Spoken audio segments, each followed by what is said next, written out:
Prepared either. I do apologize. Let's see, here we go. And hello, puppies and kittens. We got another interview, I think probably for the Why Do You Believe series. I'm talking with a MrBatman, and this was in relation to a previous conversation that I had with some in a comparison of perspectives with a couple of moderate Christians and then one creationist at one point. And then subsequent to that, I got a message that MrBatman would like to talk to me as well. So we have MrBatman on. Would you please introduce yourself, sir?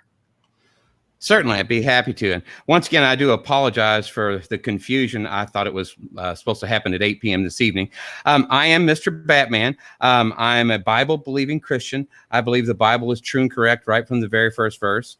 I also am a creationist. I also love science. I happen to be an elementary substitute teacher, and I teach science and apologetics for all ages. I've been a Christian now for probably about 38, 40 years, something like that, and been online for about 20 of those years.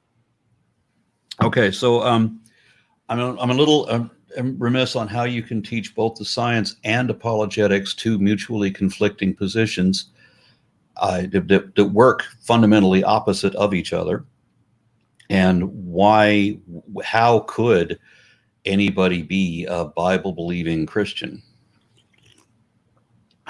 Excuse me, a Bible-believing Christian. Well, in order to know anything to be true, Jesus said in John 14:6 that he is the way, the truth, and the life. And which was obviously a lie. So how do we, what does it have to do with, how do we know if anything is true? That you have to assume the conclusion of the Bible. I don't understand that. What is your definition of truth? The truth is what the facts are. The truth is whatever we can show to be true, not whatever else we might rather make believe. Okay, and I agree with that.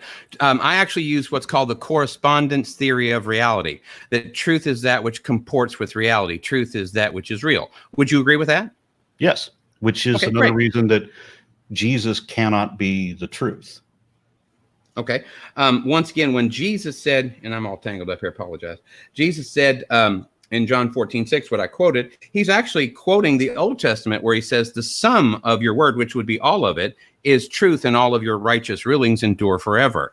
And what I'm talking about here, in order to do science, this is why I love science. In order to do science, you have to have something called the uniformity of nature. The uniformity of nature is the fact that all of the physical world works under uniform law-like patterns. These uniform law-like patterns are called natural laws, like laws of gravity, magnetism, thermodynamics. These things do exist. We observe them in the physical world, and they don't change over time. So where would something like that come from, according to your worldview? What do you mean, come from? Well, what would be the source of the laws of magnetism, gravity, physics, cause and effect? Say everything has to have some property in order to exist at all, right? Well, it does exist, and so that's what we observe. The properties are what we observe. That we use actually to identify the properties. We use the law of identity, which is also a law of logic. That law of logic, again, is eternal, universal, and unchanging. Okay. So why do these come from? Then that anything had to come from somewhere? Well, once again, because I teach science, and because we have something called the Second Law of Thermodynamics, we know that everything is winding down. It was originally wound up to the least amount of entropy, and now it's winding down to maximum amount of entropy, called heat death. And so we know that everything will come to an end. So it had a beginning. So time, space, and matter having a beginning requires a cause. Do you agree with the law of cause and effect, or do you think it just popped into? I'm just curious now that cosmologists are saying that the universe did not have a beginning. Why are you, as teaching science, contrasting that to say that it did? And again, I'm still the same question unanswered. Sure. Why do you think everything, if everything has to have properties in order to exist at all, and absolute nothing is not even possible. It's not possible for there to be absolute nothing. Then something has to exist. I mean, eternally, there has to be something. And if something exists at all, then it has to have properties. So there had to be some properties, period. So there's not a question here. It didn't come from anywhere. So we know that according to the first law of thermodynamics, because the second law is completely irrelevant right now, the first law of thermodynamics, material energy is of course eternal. And now that they've determined that universal wave energy, what is it? I can't remember what they're calling it. Wave properties. I feel a fool. I hate having these moments when I can't remember something. But this has been determined. Universal wave function. You and I are probably about the same age. About how old are you, if you don't mind me asking? 57.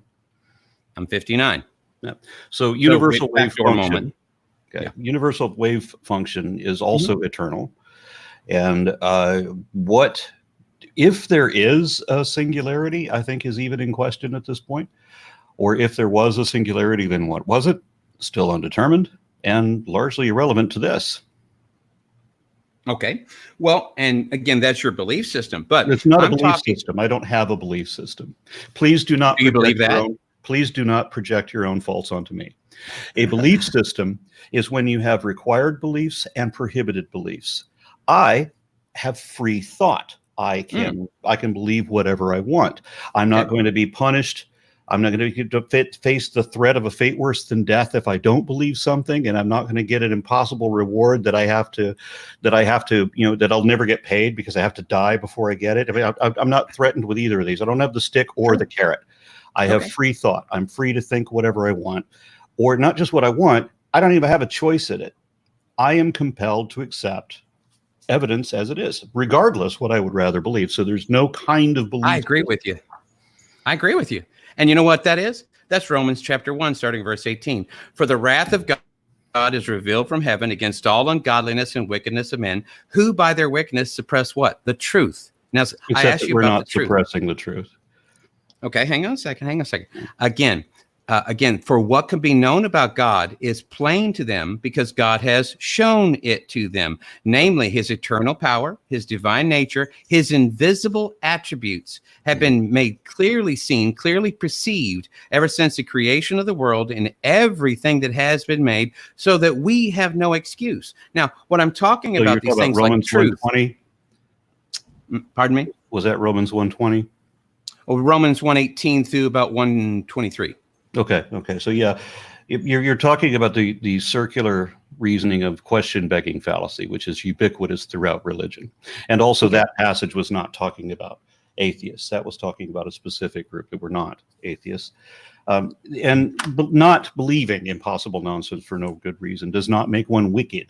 So that's just one of the many things that the Bible I hadn't said anything about wicked wrong yet. about. You're the one that brought up wicked. Actually, I was talking about science. You mentioned it in your quote. Right, I did so in the Romans quote. So far, you haven't talked about science. So far, you've talked about a dogmatic adherence to a fairy tale. Okay. So we do observe science. And again, I did talk about the uniformity of nature, natural laws, patterns that we observe in the physical world. The physical world is consistent. I'm sorry, sir. I please, can we have a conversation? I listen to you. Can you listen to me? Thank you.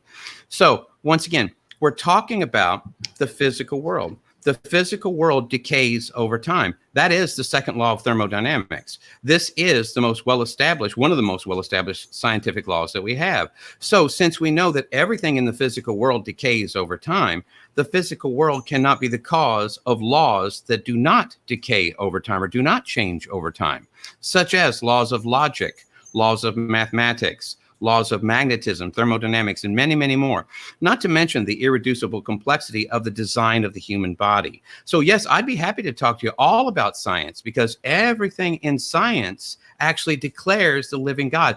That's why when you get to that point where it says, for what can be known about God is plain to them because God has shown it to them, namely his eternal power, his divine nature, hold on to this one, his invisible attributes. Let me ask you, how do you make invisible attributes seen? There's a lot there. It's imaginary. So you have literally imaginary friend. Literally nothing can be known about God. That's just it. As I said, you're doing the circular reasoning fallacy, question begging, ubiquitous throughout religion. That's what all religion is based on. You have the assumed conclusion. Now, to summarize what that means, that everything in nature somehow points to this thing that it definitely doesn't point to, but that you're going to believe in because you have this confirmation bias. You'll accept whatever seems to support it and reject anything that. And you don't even do this consciously, I don't think, anymore. But some people definitely are aware of the evidence against them. They just simply ignore it. Actually, sir, I used to be an atheist, and I used to be an atheist because I thought it was true. Just to give you a little bit of background about me, my mother. Oh, I'm sorry. Yeah. Pardon me. So you made, as I said, you made a number of points that were completely irrelevant. You had the mention of the Second Law of Thermodynamics, for example. Has no relevance that you've explained thus far, given what I've already told you about our position. And then the more important is the irreducible complexity argument, because I have to remind you, there was a rather famous court case in 2005 that established that there was not one argument that the intelligent design theorists ever made, intelligent design creationists, was actually shown to be true. They were talking about things that were irreducible. There was no claim that was made by the intelligent design theorists that could bear up in court. Every one of them had been disproved before the court case, had been disproved in science before the court case. So you don't have irreducible complexity. You don't have anything indicating you're God. What we in fact have is a compilation of fairy tales that have been systematically disproved, one after the other. We know there was no Adam and Eve. We know there was no global flood. We know that there was no Tower of Babel, and so on. So how do you reconcile apologetics, which is the systematic making up of excuses to rationalize or justify or otherwise dismiss any and all evidence against your position, with the function of science, which works exactly opposite of apologetics? Actually, sir, apologetics is a reasoned defense for what you believe. That apologetics word comes from the Greek apologia, and that's what that means. So again, sir, you're not correcting me. I already understood that. I understand this, sir, but you're making it sound like something it's not. I'm wanting to give people the real definition. I'm sorry. I listened to you. Can you listen to me for a second? A reasoned defense is exactly what I was saying about systematic making up of excuses. They are the same thing. Okay. Can I speak now? Thank you. Thank you very much. You see, sir, I used to be an atheist because I thought it was true. Now, again, I didn't want to know I want to know the truth. I've always been a seeker of the truth. And I realized I was wrong being an atheist because my uncle, who only had a 6th grade education, was able to ask me some very basic biological questions because he raised farm animals. I'm from Eastern Kentucky. And so, again, being asked these questions and being an atheist and being quite intelligent myself, I study science. I thought, I'm going to prove you wrong, old man. And you know what? After about 2 years of studying, I realized that guess what? He was right, because we do have a designer. Everything is designed. Everything in the biological world is irreducibly complex, right down to bacteria. When you look at the circulatory system of the body, the circulatory system, and I know a little bit about this because I've had a heart attack.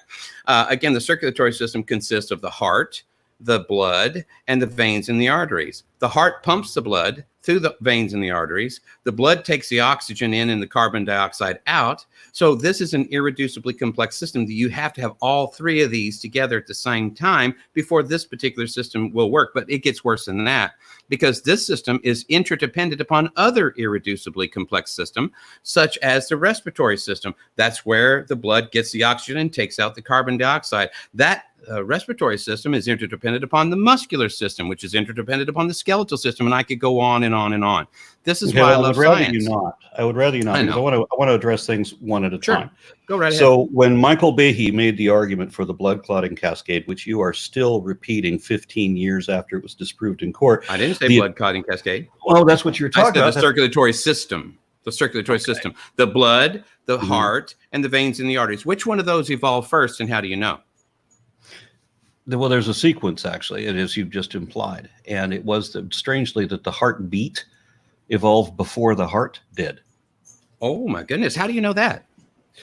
Because of, largely on taxonomy and phylogenetics, because there are impulses that are shown in animals that don't have blood.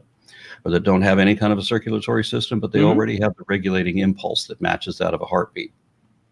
And then So when you you get are, into I'm when you sorry. get into something like hemochordate worms, where you have you don't have a heart necessarily, but you have a vein channel that also does that convulsion, and then the convulsion centralizes into a single unit, which is the heart. So the pulse actually came before the vein, which came before the heart itself, even though strangely the beat began first. So I have to ask you a question. You said that your uncle asked you some question that you couldn't answer, and I'm betting that I probably can, and that it wouldn't be a valid reason for you to believe that there was a creator. So what was that? Well, actually, sir, he asked me about information, specified complex arrangement of symbols that perform a function or convey a message utilizing a transmitter, a receiver, and an agreed upon language. Now, of course, he had a 6th grade education and he was from the country, so he didn't say it like that. But basically, that's what he was asking me. And so, sir, when we look at this genetic information that's in our bodies that makes us who we are, 3 billion base pairs. Now, sir, how do you account for this information? How do you account for communication systems such as in our brains? We have a transmitter neuron, a receiver neuron, and the synapse, not to mention the signal that goes across that synapse. Which one of those evolved first, and how do you know? You can make all these speculations. Believe it or not, it was but consciousness that evolved before any of these things. Oh, I would love to talk to you about that. Where does consciousness come from? Consciousness pre-exists pretty much everything. You have consciousness. So you have a God. You're not an atheist. No, there's no magical. So what is consciousness? Immortal. There's no magical anthropomorphic immortal in my perspective. Okay, great. So what is consciousness if it's always existed? You can find evidence of consciousness in the most basic of living organisms, even those that don't have. But wait a minute, you said it's always existed. Now, how do you know it's always existed? You made a claim. I would like for you to back that up. There are some philosophers who now hold that a rock is. I'm not talking to some philosophers, sir. I'm talking to you. Well, you are. You made a claim. Would you please back it up? You are talking about philosophy, so all I can do is cite philosophy 101, right? So if I'm not allowed to cite philosophers on philosophy, then you shouldn't ask me a question then. Sir, we're talking about reality. Okay, now, let's I talk could make about up reality anything then. about I'd be happy to. Again, we're talking about reality, things that we observe. Getting back to the answer I was trying to give you, you can find evidence of consciousness even in animals even in organisms that don't have a brain. And I've shown a number of demonstrations of this. I mean, one is a prokaryote. Excuse me. I'm trying to remember what the prokaryote organism is, but it doesn't matter. Being engulfed by an amoeba, and it doesn't have any kind of a sensory system at all, but it has a fight or flight response when it realizes, when it detects the chemical signature that has now had been engulfed in an amoeba and tries to escape. So there's an attempt at self-defense there, even before there's any kind of a concept of the self. And then famously you have slime mold, which is another single cellular organism that has demonstrated in tests with mazes and such that it has a means of reason, that it has a means of memory. And this is, again, without any kind of a synapse. So once you have synaptic abilities, which are just heightened over what is the base, then you can build a greater consciousness. But didn't you say consciousness has always existed? Yeah. Okay. And so always pre-exists the physical world. You're not talking about 100%. You're not talking about 100% for all things. Oh, wait a minute. That's not always then. That is always. If you have always some degree, What? if you have always some degree, and then you have increased degree over time, then there's a till always. Always some degree, but wait a minute. Why is there something rather than nothing? You Because see, nothing from nothing, nothing comes. Said. Hang on a second, sir. Hang on a second, please. Well, you asked the question, and I already told you the answer. It's not possible for there to be nothing. But unfortunately, your answer doesn't make sense in the real world in real time. Because if we're going to look at things, would you agree that you're using logic right now to try and come to these conclusions? Yeah, necessarily so. And you're not. So logic, where does it come from? Logic is eternal, universal, and unchanging. The law of identity is actually in the Bible. So is the law of non-contradiction, the law of excludable. All of these laws are in the Bible. As a matter of fact, hang on a second. Hang on a second, please. Hang on just a second.